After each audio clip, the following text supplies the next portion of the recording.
चूल्हे पर मिट्टी की हांडी में मटन पक रहा है और बहुत ही लाजवाब खुशबू आ रही है। रंगा उदास बैठा है। पास ही लता ज्वार का आटा गूंथ रही है। पता नहीं आजकल के लोगों को क्या हो गया है लता।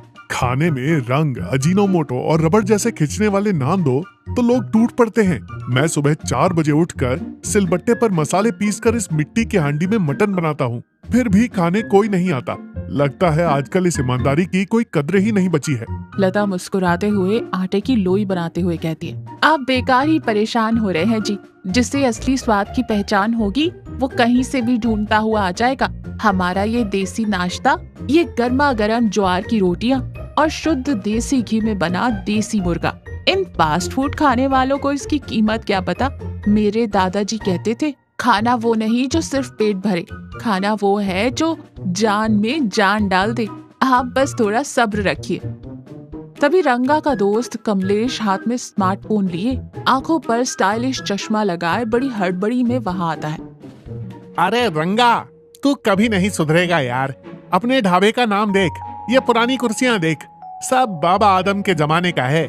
पब्लिक को खींचना है तो ग्राफिक्स चाहिए भाई, ग्राफिक्स। कल ही मैं शहर के एक बड़े होटल में गया था। उसने बड़ी सी प्लेट में जरा सा खाना रखा, ऊपर से एक हरी पत्ती सजा दी और सीधा 1000 रुपए का बिल थमा दिया। इसे कहते हैं टैलेंट।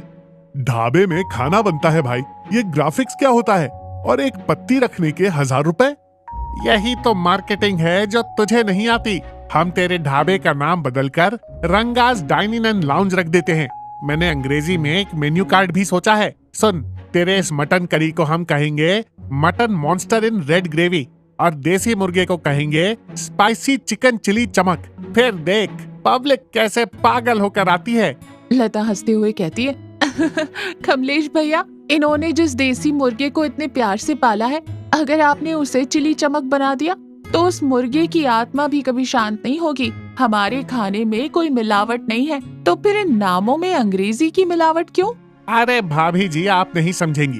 खैर, कम से कम प्रमोशन के लिए एक वीडियो तो बना ले। रंगा, तू ये करछुल पकड़कर एक स्माइल दे। मैं इंस्टाग्राम के लिए एक रील बनाता हूँ। बैकग्राउंड में एकदम ट्रेंडिंग म्यूजिक डालूंगा। कमलेश अपना फोन का कैमरा ऑन करके रंगा के चेहरे के पास लाता है। रंगा चिढ़कर करछुल से कमलेश के हाथ पर हल्का सा मारता है। मुझे ये पोज वोज देना नहीं आता। मेरी हांडी से उठने वाली खुशबू ही मेरा प्रमोशन है। तू ये कैमरा बंद करेगा या नहीं? अफसोस, कल जब इस ढाबे पर ताला लग जाएगा ना, तब तुझे मेरी याद आएगी। बैठ, ऐसे ही मक्खियां मारता हुआ बैठ। दोपहर की तेज धूप है। रंगा और कमलेश सड़क के किनारे खड़े होकर बातें कर रहे हैं। गाड़ियां तेजी से गुजर रही हैं, लेकिन कोई रुक नहीं रहा। देखा रंगा, सुबह से एक भी गाड़ी नहीं रुकी। मेरी बात मान, एक बड़ा सा बोर्ड लिखवा ले, बाय 1 गेट 1 फ्री। एक प्लेट मटन करी के साथ झंडू बाम की डिब्बी फ्री। रंगा गुस्से में कहता है, ये झंडू बाम क्यों बे? अरे तेरा मसालेदार मटन खाकर अगर किसी के सिर में दर्द हुआ तो लगाने के काम तो आएगा। ओए, मैं घर का बना शुद्ध घी और बिना मिलावट के मसाले इस्तेमाल करता हूँ। मेरी करी खाने से सिर दर्द नहीं होता, बल्कि तकदीर बदल जाती है। और ये एक पर एक फ्री देने के लिए मैं कोई साबुन की टिकिया नहीं बेच रहा, अपनी जान लगाकर खाना बनाता हूँ। मेरे खाने का एक क्लास है। तो जा, अपनी हांडी लेकर बीच हाईवे पर खड़ा हो जा। तेरा क्लास क्या है ये कार वाले ही तुझे बता देंगे। अचानक एक बहुत ही शानदार लग्जरी कार जोरदार ब्रेक मारते हुए उनके ढाबे के सामने रुकती है। कार रुकते ही कमलेश डर के मारे 2 कदम पीछे खिसक जाता है। कार से ब्रिजेश काका बाहर निकलते हैं। उन्होंने महंगा सूट पहना हुआ है और फोन पर बहुत ही गुस्से में बात कर रहे हैं। उनके चेहरे पर भारी तनाव है। ब्रिजेश काका फोन चलाते हुए कहते हैं, वो 500 करोड़ का प्रोजेक्ट कैंसिल होता है तो होने दो। मेरी जान से बढ़कर कुछ नहीं है। डॉक्टर ऑपरेशन की कह रहे हैं। मुझे कुछ हजम नहीं हो रहा, पेट में भयंकर जलन है। फोन रखो तुम। वो फोन काट कर अपना पेट पकड़े हुए झुंझलाहट के साथ ढाबे की तरफ देखते हैं। कमलेश तुरंत अलर्ट हो जाता है और अपनी टूटी फूटी अंग्रेजी झाड़ने की कोशिश करता है। कमलेश रंगा के कान में फुसफुसाते हुए कहता है, ओए रंगा, बहुत बड़ी पार्टी है, कोई अरबपति लग रहा है। ये जो भी पूछे तू बस अंग्रेजी में यस सर बोलना। ब्रिजेश काका के पास जाकर कमर झुकाकर कहता है, welcome sir, please sit sir, our hotel is natural AC sir, cool breeze. काका चारों तरफ देखते, क्या मिलता है यहाँ खाने को? मैंने दूर से कोई होटल समझकर गाड़ी रोकी थी। ये तो कोई छोटी सी झोपड़ी है, यहाँ तो मक्खियाँ भिनभिना रही होंगी। रंगा मुस्कुराते हुए बहुत ही विनम्रता से हाथ बांध कर कहता है, बाबूजी, हमारी झोपड़ी छोटी जरूर है, पर हमारे दिल बहुत बड़े हैं। यहाँ पिज्जा बर्गर नहीं मिलेगा, लेकिन गर्मा गर्म ज्वार की रोटियाँ, मिट्टी के हांडी में पका हुआ देसी मटन और देसी मुर्गे का रसा मिलेगा। आप बस एक बार बैठ जाइए। ब्रिजेश घबराते हुए कहता है, मटन करी, देसी मुर्गा, अरे उसमें तो तुम लोगों ने दुनिया भर के मसाले, नकली रंग और लीटर भर तेल उड़ेल रखा होगा। मुझे अल्सर है, गैस की भयंकर बीमारी है। तुम्हारा ये खाना खा लिया तो पेट में आग लग जाएगी। नहीं चाहिए मुझे, जा रहा हूं मैं। आप दवाइयां खा खाकर थक चुके हैं।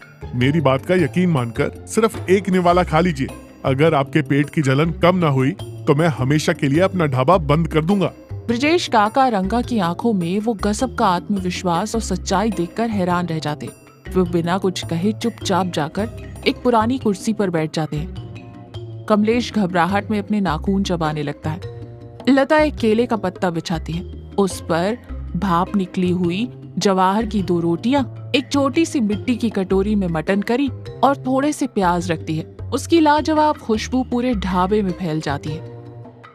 ब्रिजेश काका बहुत ही सावधानी से थोड़े शक के साथ रोटी का एक टुकड़ा तोड़ते हैं, उसे मटन की ग्रेवी में डुबोते हैं और मुंह में रखते हैं। रंगा हाथ बांधे चुपचाप उन्हें देख रहा है। कमलेश तो जैसे भगवान से प्रार्थना कर रहा है। ब्रिजेश काका बहुत धीरे धीरे चबाते हैं। अचानक उनका चबाना रुक जाता है। उनकी आंखें बड़ी हो जाती हैं। उनके चेहरे की वो सारी सख्ती और तनाव गायब हो जाता है, जैसे वो किसी पुरानी दुनिया में खो गए हों। उनके हाथ कांपने लगते हैं और आंखों से आंसू तैरने लगता है। कमलेश बुरी तरह कांपते हुए फुसफुसाता है, मारे गए रंगा, इसके तो गैस दिमाग में चढ़ गई है। देख, आंखों से पानी आ रहा है। ये अभी पुलिस को फोन करेगा। मुझे मत फंसाना, मैं तो यहाँ से खिसक रहा हूँ। काका हाथ के इशारे से कमलेश को वहीं रुकने को कहते, फिर सिर उठाकर कांपती हुई आवाज में रंगा से कहते, बेटा 2 रोटियां और लाना और थोड़ा सा वो रसा भी डाल देना। रंगा और लता के चेहरे पर एक गजब की खुशी थी। कमलेश का मुंह आश्चर्य से खुला का खुला रह गया। ब्रिजेश काका किसी भूखे बच्चे की तरह वो दोनों रोटियां मिनटों में साफ कर देते हैं। खाने के बाद वो अपनी आंखें पोंछते हैं और हाथ धोते हैं और भावुक स्वर में कहते हैं, मेरे पास हजारों करोड़ की दौलत है बेटा। मैंने लंदन और न्यूयॉर्क के बड़े बड़े 5 स्टार होटलों में खाना खाया है, लेकिन पिछले 10 सालों से मैं जो कुछ भी खाता था वो मुझे दवाइयों की तरह लगता था। कोई स्वाद ही नहीं आता था। हमेशा एक तनाव, एक डर लगा रहता था। लेकिन आज जैसे ही मैंने तुम्हारा ये निवाला मुंह में रखा, मुझे 50 साल पुरानी बात याद आ गई। मेरे गांव में बारिश हो रही थी और मेरी माँ ने ठीक इसी तरह मिट्टी की हांडी में लकड़ी के चूल्हे पर मुझे मटन बनाकर खिलाया था। रंगा, आज तुम्हारे इस खाने में मुझे हूबहू मेरी माँ के हाथों का स्वाद मिला है। 10 सालों बाद आज जाकर मेरा पेट भरा है। बात यही खत्म नहीं होती रंगा। हम तुम्हारे इस ढाबे को ऐसे ही रहने देंगे, लेकिन शहर के बीचों बीच बिल्कुल इसी मिट्टी की हांडी और कंडे वाले स्टाइल में एक बड़ा ऑथेंटिक देसी रेस्टोरेंट खोलेंगे।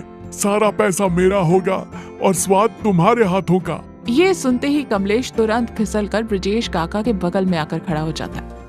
सर, क्या गजब का आइडिया है सर। उस शहर वाले रेस्टोरेंट में अगर मार्केटिंग हेड की कोई कुर्सी खाली हो तो मुझे दे दीजिएगा। ब्रिजेश काका जोर से हंसते हैं। तुम्हें नौकरी जरूर दूंगा कमलेश, लेकिन अगर तुमने मेरे रेस्टोरेंट के खानों के नाम अंग्रेजी में रखे तो मैं कसम खाता हूँ तुम्हें उसी मटन की हांडी में डालकर उबाल दूंगा।